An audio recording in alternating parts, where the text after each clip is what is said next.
Joining me now, a man who knows a little bit about Guantanamo. He was stationed there. Secretary of Defense Pete Hegseth. How you doing, Secretary? Hey, Jesse, good. How are you? Very good. So we actually can accommodate 30,000 criminal migrants at Gitmo?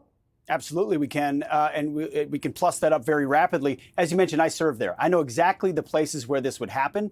Guantanamo has long been a place for migrants. In fact, in the 90s, tens of thousands of Haitian and Cuban migrants staged there as part of a crisis. We have an even bigger crisis on our hands right now. It was mentioned, 7,500 violent illegals have been captured by ICE in the last 9 days. God bless them. Where do you move them? I'll tell you what, no one's going to be waiting on the Defense Department. We're going to lean forward. We've made sure that we staging on the border to protect it, that we've got gray tails, which are known as military aircraft, to help mass deportations. And Guantanamo Bay, Jesse, is a perfect spot. We don't want illegal criminals in the United States, not a minute longer than they have to be. Move them off to Guantanamo Bay where they can be safely maintained until they are deported to their final location, their country of origin, where they are headed. So we feel great about this plan. We know we can execute it. And the Defense Department's prepared to do everything we can. We just laud DHS and ICE for what they've done, and we're coming alongside them to make sure we protect the American people.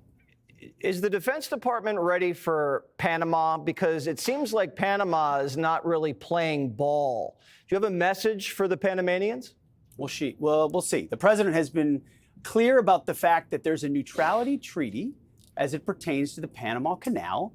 And if they don't allow for free and unfettered access that can't be shut down by other countries, then we have the right, we retain the right to do what is necessary to make sure there is free navigation in the Panama Canal. President Trump has said that will be the case. Our Defense Department is prepared.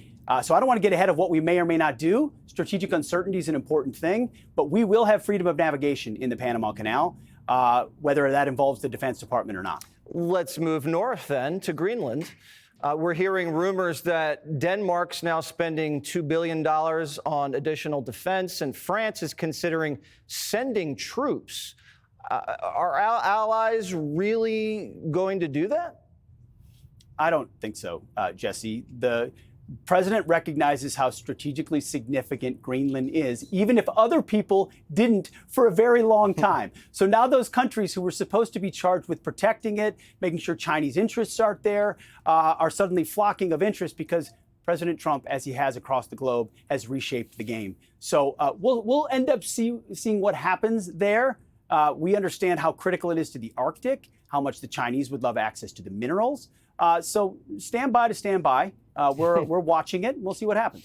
What's happening with DEI? How's that going at the Defense Department? Well, DEI is not going well at the Defense Department because it's dead. We will, as the president said in his inaugural, we will be merit-based and colorblind, and that is the case at the Defense Department.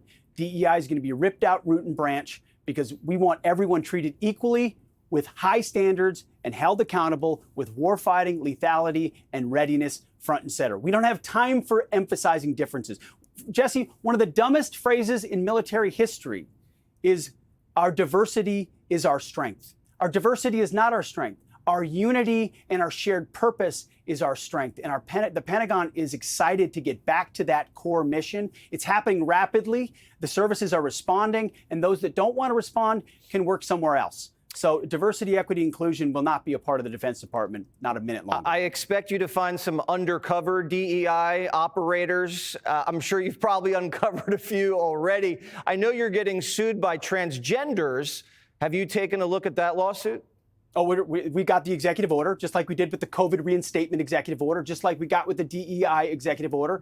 And we're going to rapidly execute them based on readiness and capability for deployability. If there are troops who want to take issue with it, they will have the recourse in order to do so. But ultimately, the commander-in-chief sets who is prepared to serve. We will follow those lawful orders. And if there are folks that don't want to abide by those lawful orders, we will find a way to show them the door, eventually through the correct process. We want warfighters who are focused on readiness, and we're echoing what the president's saying about all those things. So Tulsi, Cash have hearings tomorrow.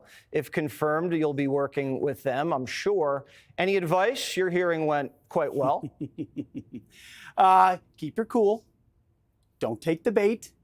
And know that a lot of them are disingenuous questions, but I'll tell you, Kash and Tulsi are fantastic. They're pros. They're ready for this. Bringing them into the national security apparatus at FBI and ODNI would be an incredible completion to the team we already have. So I know they're going to nail it. And ultimately look forward to working with them. All right. Well, Will Kane's very upset you're gone. He just hasn't been the same the last couple weeks. So if you can do anything for him, maybe invite him to the Pentagon or just maybe call. We'd all appreciate that. He's just been in tears around here.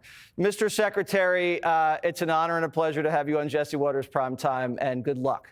Click here to subscribe to the Fox News YouTube page to catch our hottest interviews and most compelling analysis. You won't get it anywhere else.